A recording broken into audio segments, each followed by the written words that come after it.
bonjour à tous, je suis ravie de vous retrouver aujourd'hui pour une nouvelle vidéo qui va être une revue féminité. Ça faisait un petit moment que j'en avais pas fait. Et là, on va aborder un sujet hyper important. Que vous vous sentiez concerné par le titre ou que vous soyez tombé sur cette vidéo par hasard, je vous conseille vivement de rester. C'est parti! Alors, pour vous remettre un petit peu dans le contexte de pourquoi j'aborde ce sujet aujourd'hui, et d'ailleurs sachez que ce n'est pas un sujet facile à aborder, je me suis posé la question, est-ce que je fais cette vidéo, est-ce que je ne le fais pas? Le truc c'est que c'est tellement important comme information, les fois où j'en ai parlé autour de moi, personne ne savait rien du tout sur le sujet. Donc pourquoi je fais cette vidéo? Parce qu'il y a quelques mois, tout début de cette année, je suis allée consulter ma gynécologue parce que j'avais un petit souci gynécologique, rien de très grave, mais juste quand on a un doute, vaut mieux consulter. Et donc elle m'avait fait un petit examen gynécologique et elle m'avait proposé de faire un frottis. Alors moi, très à l'aise avec elle, vraiment bon contact, bon feeling, et je vous conseille vraiment d'essayer d'avoir ce lien là avec votre gynécologue parce que bon, c'est quand même la praticienne qui voit le plus votre intimité et donc c'est avec elle que vous devez être le plus sur la même longueur d'onde quoi. Elle me propose donc de me faire un frottis et je me dis bon bah j'en ai jamais fait, je lui demande de m'expliquer rapidement parce que moi j'aime comprendre le pourquoi du comment, du parce que, et donc elle m'explique, je me dis ok bon je vais rien sentir. Elle très délicate, très douce, elle y va vraiment à tatillon de ça, mais en réalité j'ai absolument rien senti. Quand ça a été terminé, moi j'avais rien capté. La fin du rendez-vous se passe, elle me conseille par rapport à ce pourquoi j'étais venue la voir. Moi je me dis ok bon bah c'est bon, ça rentre dans l'ordre, et j'oublie ce frottis. Et là il se passe je crois une semaine, 2 semaines, et je reçois dans ma boîte aux lettres un courrier du laboratoire. J'ai reçu la facture du labo et j'ai reçu un courrier de ma gynécologue. Et dans ce courrier, il y avait les résultats donc de ce frottis, et en même temps il y avait une lettre qui m'était adressée. Alors déjà je regarde les résultats, je me rappelle j'étais dans ma voiture sur le parking à 2000 lieues de savoir ce que j'allais découvrir parce que pour moi j'avais aucun problème et tout était rentré dans l'ordre. J'ouvre ce courrier, je regarde les résultats. Moi je suis le genre de meuf, quand je fais une prise de sang, je vais regarder tous les taux, si c'est inférieur, supérieur, est-ce que c'est dans la norme, est-ce qu'il y a un problème. Et sur le coup j'en sais tout autant qu'un praticien, et après le temps passe et j'oublie. Mais sur le coup j'ai besoin de savoir tout. Donc je regarde les résultats, je me dis ok ça semble normal, c'était mon premier frottis donc j'étais pas habituée, mais sur internet quand on cherche bien, je parle pas de Doctissimo, on finit par trouver ce dont on a besoin. Et en l'occurrence pour des résultats de frottis, vous avez la possibilité sur internet de pouvoir comprendre vos résultats et de les interpréter. Toujours à faire vérifier par un médecin évidemment, parce que vous aurez beau vous informer autant que vous voulez, vous ne serez jamais médecin. Sur le haut il y avait écrit anomalie décelée, donc je me dis ok bon apparemment il y a quand même un petit truc qui cloche. Et tout en bas je vois qu'ils m'ont fait un test que j'ai pas demandé, qui est pas fait habituellement sauf en cas d'anomalie, et je vois test HPV positif. Alors sur le coup, mon cerveau est allé plus vite que moi. C'est-à-dire que j'ai oublié le P dans HPV et moi j'ai compris HIV genre. Et alors là, je me suis décomposée, mais je pense que j'ai fait une descente d'organes à ce moment précis. Je me suis dit what? Et en fait ça me semblait impossible. Je me dis c'est impossible, qu'est-ce qui s'est passé? Et bon, quelques minutes se passent, je relis, j'ai envie de pleurer, je me sens mal, et là je me dis HPV. Ok non, c'est pas ce que je croyais, mais c'est autre chose quand même. Du coup je tape HPV sur internet et là je vois quoi? Cancer du col de l'utérus, et je me dis bon c'est peut-être un peu moins pire mais c'est grave quand même quoi, au secours, qu'est-ce que je vais faire? Enfin j'ai un cancer. Tout de suite je me dis j'ai un cancer. Donc vous imaginez une petite nana de 24 ans tout seule dans sa bagnole, j'avais 23 ans quoi, qui a jamais fait de frottis de sa vie, qui voit ça et qui se dit j'ai le cancer. Ou même peu importe l'aspect gynécologique ou pas, on vous donne un papier et en gros vous, la première chose que vous voyez c'est que c'est allié au cancer. Donc forcément vous faites quoi? Bah vous flippez, vous pleurez, j'essaie de me remettre, machin, je prends la lettre, je regarde, je me dis ok il faut lire le courrier maintenant, je lis le courrier, et en gros ça me dit en raison des anomalies présentes sur mon frottis, ils ont décidé de me faire un test à HPV, et que en gros voilà il s'avérait que ce test était positif. Donc sur la feuille des résultats il y avait écrit les 2 nombres concernés, parce qu'à ce moment là j'ai aussi appris qu'il y avait plusieurs HPV, que du coup étant donné que j'ai un HPV il faudra me faire une colposcopie. Je précise le colposcopie, le P, parce que chaque fois que je dis ce mot les gens me disent une coléoscopie?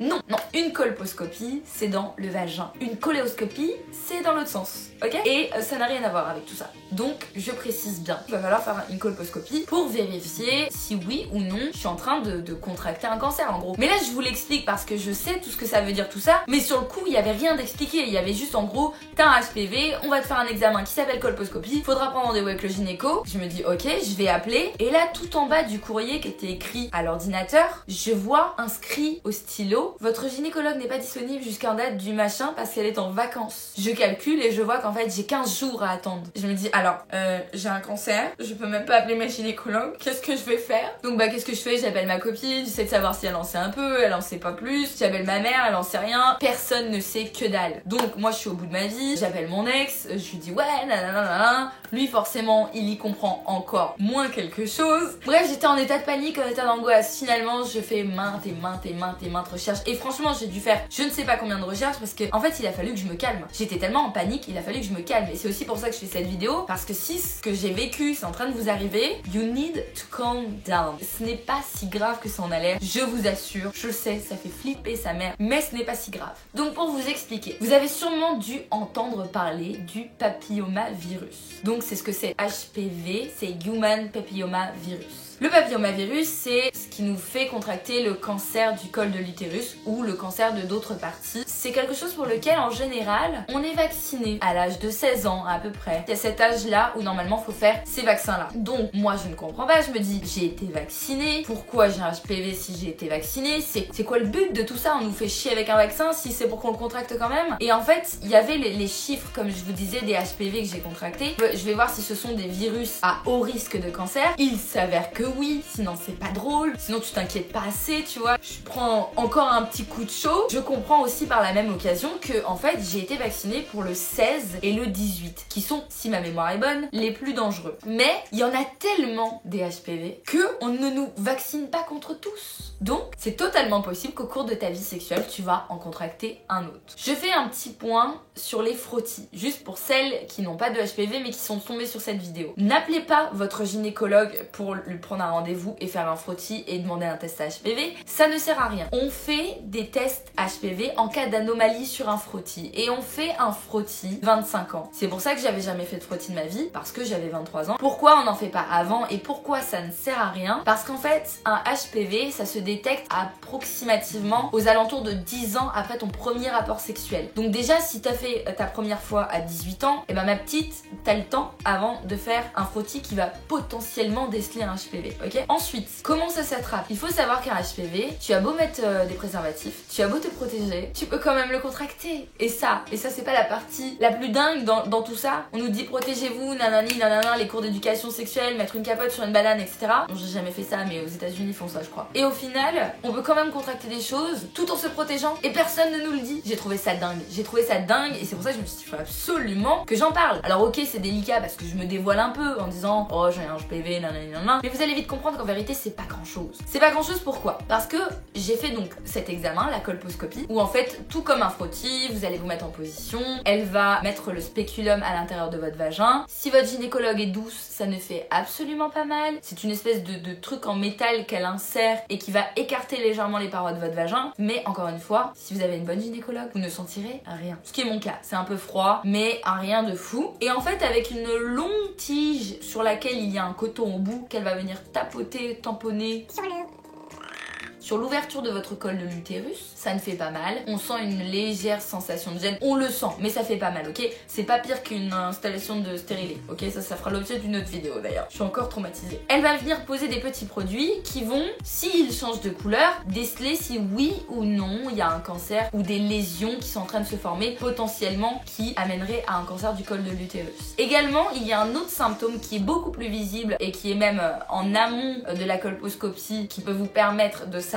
oui ou non si vous avez contracté un HPV, c'est les condylomes. Les condylomes, c'est quoi? Je vais pas vous mettre de photos, je vais vous épargner pour les âmes sensibles. Un condylome, enfin des condylomes, c'est des espèces de petites verrues génitales, donc on appelle ça aussi des crêtes de coq. Donc en gros, c'est comme une excroissance de peau. Moi, par chance, n'en ai pas eu, merci. Mais il y en a pour la plupart qui en ont, et ça, faut savoir que dans tous les cas, faudra le faire enlever au laser par une opération. Et c'est hyper contagieux. Si vous constatez que vous avez des condylomes, donc pour le constater avant d'aller chez le gynécologue, munissez-vous de votre flash et d'un petit miroir. Ma foi, il faut connaître son corps, les filles, un petit peu. Et surtout, si vous avez ça, vous fermez tout, ok? Vous fermez, et rien ne doit rentrer là-dedans, d'accord? Il faut absolument prendre un rendez-vous en urgence, informer votre gynécologue, et elle fera les choses qui sont nécessaires à tout ça. Je crois qu'il y a une crème ou je sais pas trop quoi à mettre. Ça fait un petit peu longtemps que j'ai lu et que je me suis informée sur tout ça, mais j'essaie de vous retranscrire toutes les informations que j'avais prises. À la suite de mon examen, il s'avérait que, même elle avait l'air un petit peu choquée d'ailleurs, ce qui m'a réjoui, je vous l'avoue. Elle m'a dit, bah écoutez, vous n'avez rien. vous n'avez absolument rien. J'ai dit bon bah tant mieux.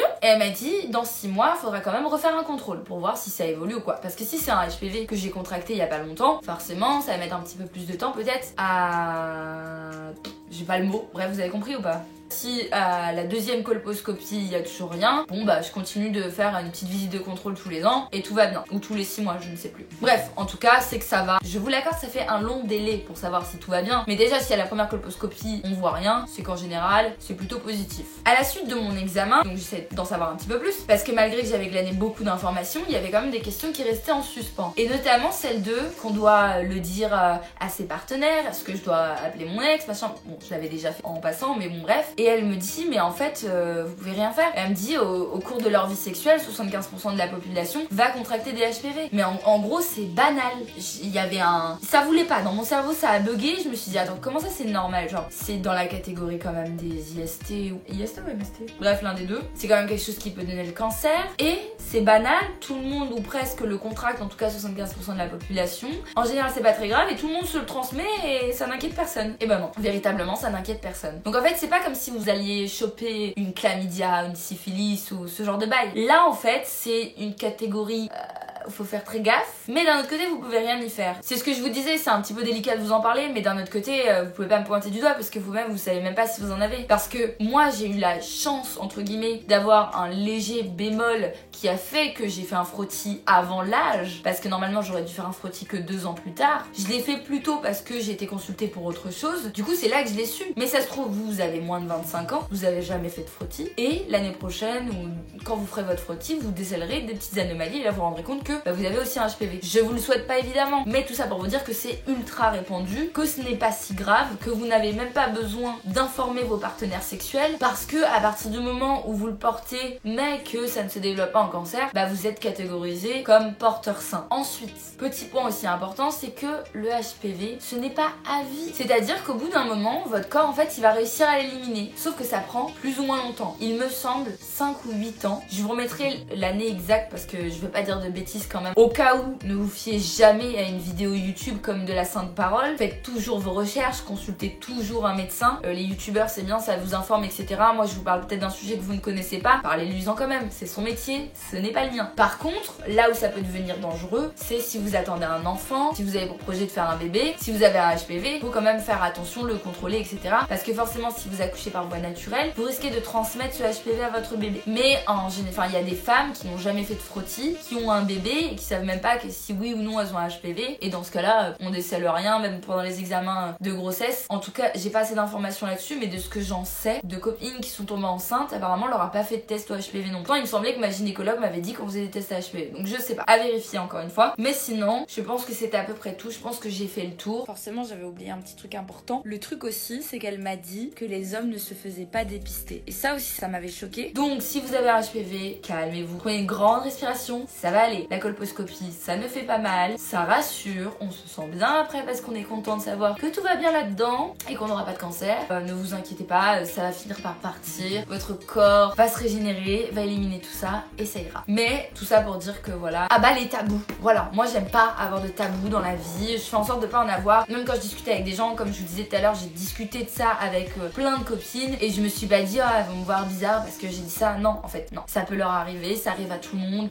Quand vous vous dites 75% de la population a un HPV, vous dites comme non, pas seul du tout dans cette histoire. Non, vous ne l'êtes pas. Par contre, sur YouTube, il n'y a pas beaucoup de vidéos là-dessus. J'en ai vu 2, dont une qui était sous forme de témoignage un petit peu comme le mien et qui était un petit peu long.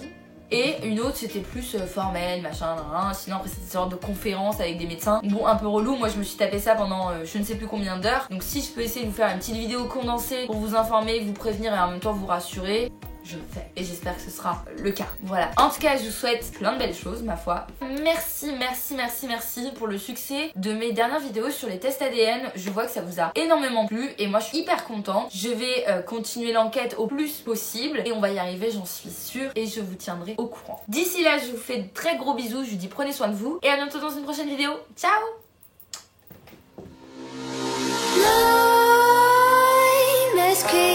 While you and me repeat, this bittersweet heat is suffocating.